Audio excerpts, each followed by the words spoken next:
অভিনন্দন, অভিনন্দন team Barcelona. অবশেষে রিয়ালকে হারিয়ে কোপা দেল রের শিরোপা জয় করল এফসি বার্সেলোনা। অসাধারণ একটি ম্যাচ ছিল, যেখানে জোড়া লাল কার্ড, গোলের পর গোল এবং টান টান উত্তেজনার সেই ম্যাচ। শেষ দিকে কুন্দের একমাত্র গোলেই সেই কিন্তু বার্সা কোপা দেল রের শিরোপা জেতে।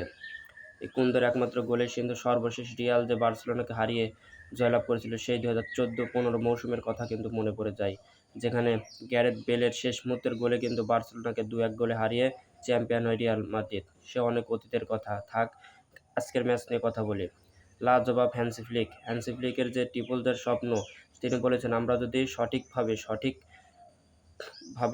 দলকে এগিয়ে নিতে পারি এবং সঠিক পরিকল্পনা দিনে বাস্তবায়ন করতে পারি, তাহলে ট্রিপল জয় আমাদের জন্য সম্ভব। অবশ্যই পা মাটিতে রাখতে হবে।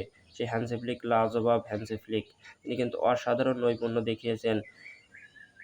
শুরুতেই বার্সা এগিয়ে যায়, শেষ দিকে 70 মিনিটে কিলিয়ান এমবাপে এবং 77 মিনিটে চুয়ামেনির গোলে কিন্তু রিয়াল এগিয়ে যায়।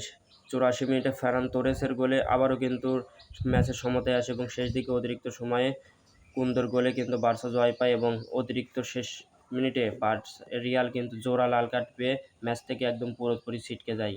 অসাধারণ একটি ফাইনাল ছিল, যাকে বলে ফাইনাল এরকমই হওয়া উচিত।